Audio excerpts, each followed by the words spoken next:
friends, and welcome to another episode of Chapters here on Armstrong Television. Chapters is the show that profiles authors, editors, and publishers in West Virginia, Ohio, and Kentucky. I'm Eliot Parker, and it's great to have you with us. The story we're going to talk about today on Chapters is true, and it portrays the dangers for the American public of a never disclosed and never broken up Al-Qaeda cell that was located in central West Virginia. And this story that we're going to talk about today is the subject of a blockbuster new book that is based on eyewitness testimony, and it's also based on the experiences of the guests on our program today. The title of the book is Al-Qaeda Pivot, Terrorist Cell in Central West Virginia, and we have the author and the publisher and the editor of that book with us here today, Larry Maynard and John Patrick Grace. Larry Maynard lives in Proctorville, Ohio. He is currently a teacher at Cabell Midland High School, where he's been for 15 years. He's a doctoral candidate in education at Morehead State University and formerly worked at the Superior Cadillac Oldsmobile dealership and also the Barbersville Auto Mall dealership, which a lot of the events of the book took place. And he's joined by John Patrick Grace, who's the executive director of Huntington-based Publishers Place Incorporated. It's a non-for-profit company that has an 18-year history of publishing anthologies, narrative nonfiction, and fiction based on true characters and events. He also teaches the life writing class here in Huntington, and he is a former correspondent with the Associated Press, has a master's degree from journalism from Columbia University, and a PhD from the University of North Carolina at Chapel Hill. And we're delighted to have both of you guys here today to talk to us about this blockbuster book, Al-Qaeda Pivot. So Larry, Patrick, welcome. Good to have you on the program. Good to be here. Thank you. Thank you, Eliot. Thank you. So Larry, let me start with you. Take us to the beginning. How did all this happen? How did you come across the gentlemen that were going to be eventually involved in this terrorist cell? Tell us a little bit about how this kind of happened for you. I want to make one little correction. I taught at Cabell Midland last year. I've taught in West Virginia for 15 years. But prior to teaching, I was a safety engineer at the Winfield Lock and Dam project. And that project wound down, and they wanted me to go to Venezuela. And I elected to stay in the area. I had a grandmother that lived in 96 and before she perished. And I took care of her property, and I elected to sell cars and at Superior Cadillac, and I started there in '98, and in October of 1999, about the first week of October, Khalid Sheikh Mohammed came with another guy, and he was a Middle Easterner, and he said his name was Dershowitz, which I think that's false, but I told another salesman, George Scare, to wait on him because I was delivering an automobile, and it was my up or time to get a customer. But in the evening time, George Scare said, Larry, you delivered 2 car sales today, and I said yes, and I said, George, I probed him. I said, what did you have? And he said the guy's name was Kool-Aid, and later we found out that he was Khalid Sheikh Mohammed. He had offered George $3,500, didn't really know how to finance, and that was the only time that he was seen. And that's how it began. And about 3 to 4 days later, on October 7th, 1999, groups got out of the car, Middle Easterners, and I walked out and I greeted Abdulaziz Al-Amari. And he couldn't speak English. I found out his name. I thought it was Abdul Aziz Al-Amari. And Waleed and Al-Shari came over, and Waleed said, what are you doing? Because I was writing on the back of a business card. And I said, well, Mr. Al-Amari here, can't speak English. I said, what can I do for you? And he said, my brother and I would like to drive the 97 white Cadillac DeVille. So I hood and trunked it. I said, I need a copy of your driver's license. He gave me his New York driver's license, made a copy, went out and drove with them 4 miles from the dealership up to the Exxon gas station up at Ona. And there was a conversation that involved, during the trip, the 8 miles, they asked me a word association game like, have you ever heard of Osama bin Laden? And I said, I've never heard of him. Who's he?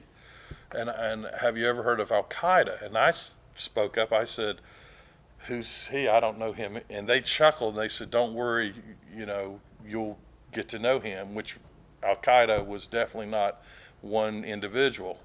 And then they mentioned someone else, and they said, are you aware of Ramsey Youssef? And I said, wasn't he the nut that tried to blow up the towers back in the early 90s? And took the Cadillac almost directly into a tractor trailer.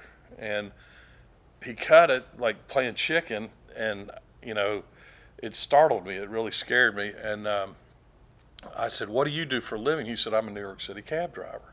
And I said, what are you guys doing? They said, sightseeing.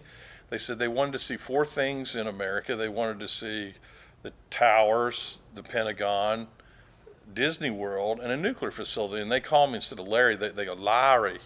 They said, Larry, is that a nuclear plant up at Nitro Winfield, that area from this interstate? You see a stack, and I informed them that it was coal-burning electricity manufacturer. And I said, what are you, where are you going? What do you want to do? And they said, where can we learn to fly? And I said, well, right up here at Ona.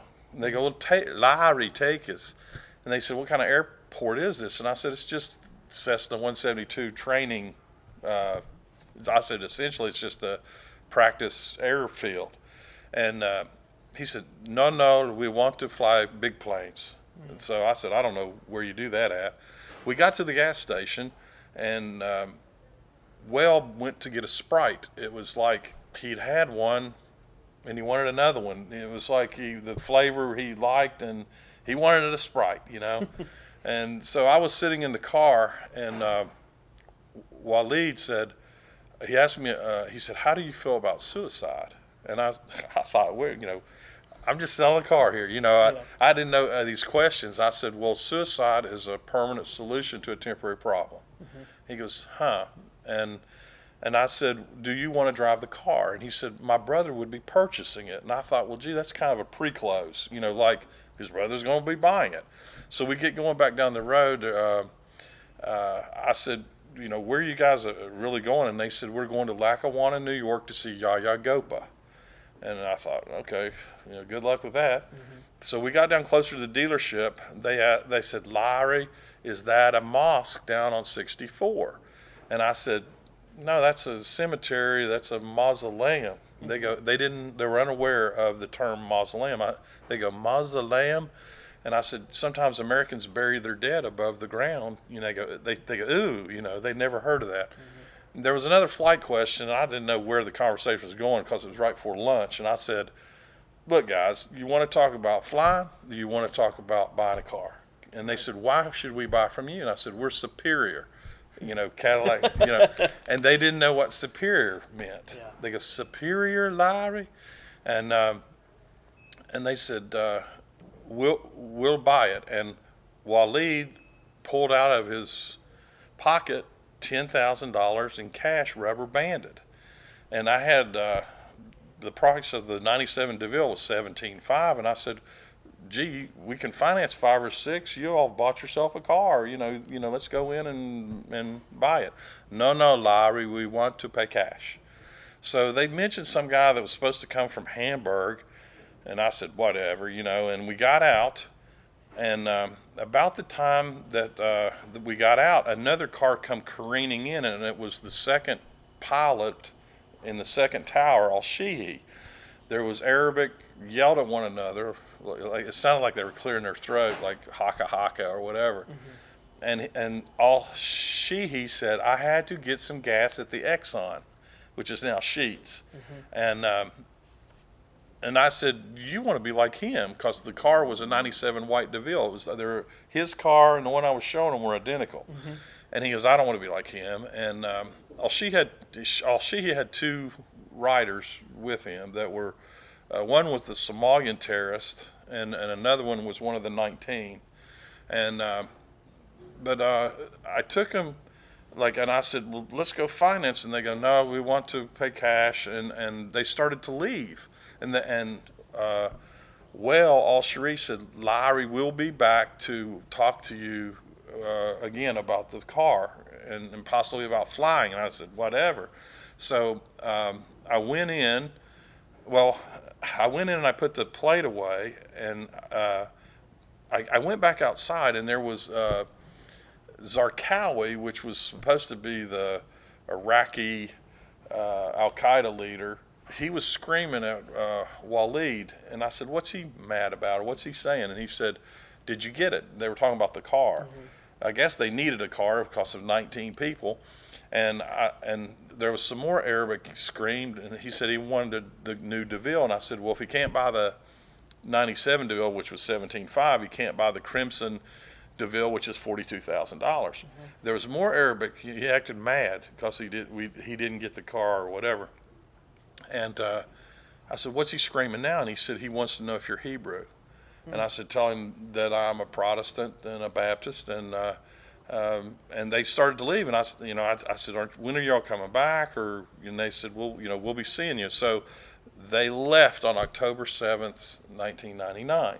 And I didn't think anything about it, but 2 days later, on October 9th, 1999, on a Saturday at 4:50, I had sold 2 more cars that day, and I was delivering a Lincoln to the Almsbergs from Portsmouth. And they said, "Larry, the guy that was here the other day, has come back to drive the car," and he was not with his brother, but with Muhammad Atta. Mm-hmm. And I went up and I greeted him. Shook their hand. I said, "Mr. Otter, are you going to drive the car?" And he said, "Yes." And I said, "I'll need a copy of your driver's license." And there was body language like he didn't want to give him up, and there was quick Arabic like hot, like. But I reassured him. I said, "This is just for insurance purposes," and he gave them up. It was Miami, Florida. Made a copy of it. Came back and I gave them a plate and a key, and I didn't go with them because the guy had scared me before, and I was delivering a car. I used that as an alibi. Mm-hmm. And I said, "See what you think." And I said, "Guys, we close in 10 minutes. And they said, "Oh, Larry, we thought you were open till 6. Well, as I told Jim Wise of the FBI 2 days after 911, they had to go in a 5-minute radius, no more than 5 minutes from the dealership, because they came back right at 5 o'clock. Otta offered me $11,000 cash, and I didn't want to just say that's, anybody's holding $11,000 cash, you want to try to close them, because I had sold over 500 units, and I was one of the top salesmen. And I said, "Why can't we finance?" And he said, "I want to pay cash." And I said, "I'm going to cut to the chase. I need $15,500 plus taxes and fees." And they left, and I never saw the group again until 911, like everybody else. And then I went back in the log, and then I got 6 notarized statements in the book from other salespeople that say, like my general manager, George Connor, logged it into the book October 9th. It's not just me saying that I saw them, or there's 6 notarized affidavits that say they were there and that's what they saw. Nick Nixon waited on the 20th terrorist. And there's a couple ones that really take it over the top, but it's true. So what? I can only imagine when September 11th came, and Patrick, I want to ask you this question too, because I know you got involved in this project and have been working on it, off and on for quite some time. But I can imagine, as we all sat and watched September 11th happen, that terrible day, and we started to get the pictures pop up. Of the people that were involved, the hijackers and the people that flew the planes into the World Trade Center and the Pentagon. I can only imagine, Larry, kind of what you felt having interacted with some of these people. But also, Patrick, you've been involved with this project for a long time. And I guess I'll start with Patrick, and then Larry, you can answer this too. Why here? Well, let's just take a look at a drawing that comes right from the 9/11 Commission report. This is American Airlines 77, bound out of Dulles Airport in Washington, was supposed to go to Los Angeles, was turned around 20,000 feet above Huntington, West Virginia. They made a 180-degree turn and headed back to the Washington, D.C. area so they could plow that plane into the Pentagon with tremendous loss of life and many, many people injured. Of course, everybody on the plane was killed, and I think over 100 people at the Pentagon were killed and lots more injured. So from Huntington, looking down from the air, they could see the Huntington Mall. They were familiar with the area. They'd been in this area. They were looking for a landmark, and the Huntington Mall provided the perfect landmark. And then when they turned the plane around, they had two great ground landmarks to follow. They had the Amtrak tracks that come from Chicago, come right through Huntington to Charleston, on to Charlottesville and Richmond, and then turn north to Washington and close to the Pentagon. They could follow the Amtrak tracks pretty clearly. It was a clear day. They also had Interstate Highway 64, which comes right through Huntington and on to Charleston, and then through the mountains and ends up again at Richmond, where it intersects with I-95, which will take you right up to the Washington, D.C. area. So that's a pretty good reason as to why Huntington, West Virginia was one of the places that they hung out. I know that, as Larry talked about, we have copies of the affidavits from people who witnessed this. But you all, I know as time has gone on, contacted the authorities over this. Can you tell us a little bit Not about? me. No, but Larry did. But Larry did. Can you tell us Yes. how that went and what kind of response did you get? Well, at first it was very positive. I told them that they wanted to go see Yahya Gopa, and they busted a cell in Lackawanna, New York. And I thought, well, gee, this is being a good patriot. This is Jim Wise at the FBI in Huntington. Jim Wise in Huntington. FBI. But I called Jim and I said there were 4 guys on the lot. Alex Hall waited on them, and he said thanks for calling. But I said Reed, the shoe bomber, was one of them. And he said okay, thank you. And then I called back when the Chicagoan U.S. citizen Padilla was apprehended, and I called and I said he was with the other 3. That 2, the shoe bomber and the dirty bomber. Well, if you all had one wave of 911, I had a second wave because when I saw the DC snipers, they were the other 2. So when I called my cousin, I want to say this, I got utmost respect for law enforcement because I've had an uncle retired state police, 2 of his sons that were my cousins. Well, I called Bruce and I said, who's a retired trooper, and he was the one that got me the interview with Wise initially 2 days after 911, and I said, Bruce, the DC snipers were the other 2, and he goes, you're kidding. And I said, what do you think I should do? He said, you got to do what your heart tells you to do. So I went to Huntington, and the 4 agents, which I didn't know how many agents there were not in. I was given by the security guard the Charleston phone number. I called the 4 agents, and again, I didn't know how many there was in Charleston where they're not in. I went to my apartment at the time and called on a landline the Pittsburgh regional office and reported that the DC snipers was the other 2. And back then you had a telephone report with the phone number and the minutes and who you called, which I still have.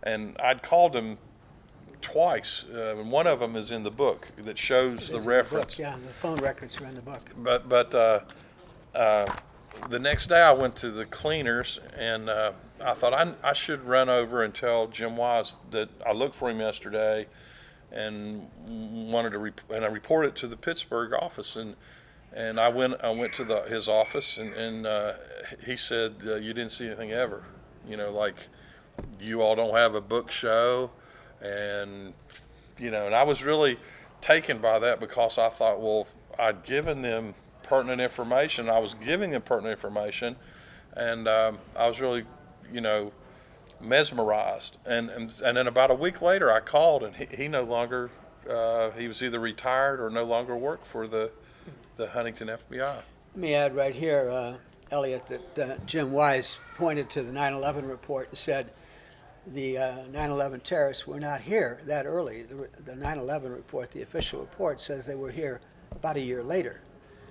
Well, the report is simply wrong. The report did not have it right. Larry Maynard had it right, and the other people at the dealership that interacted with these people had it right.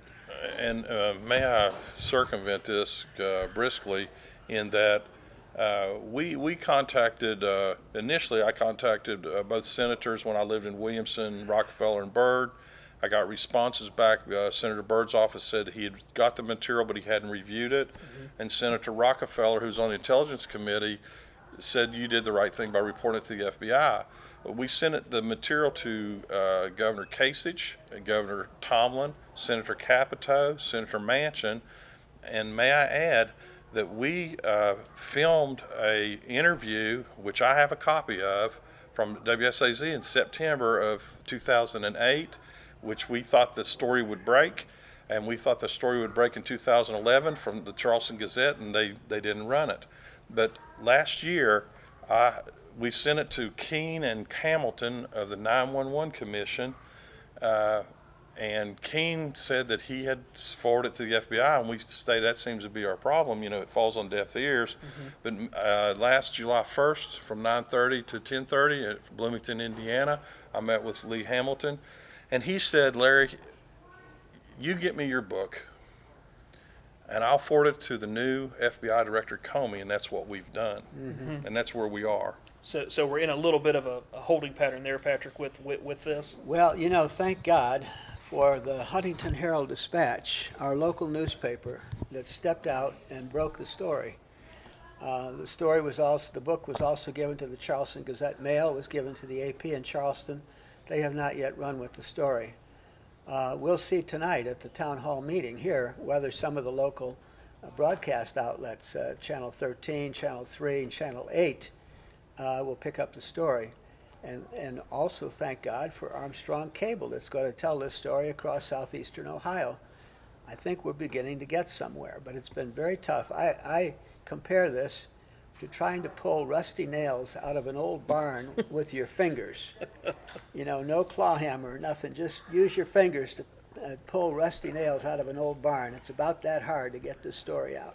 And may I add, our heart goes out to the flood victims in West Virginia.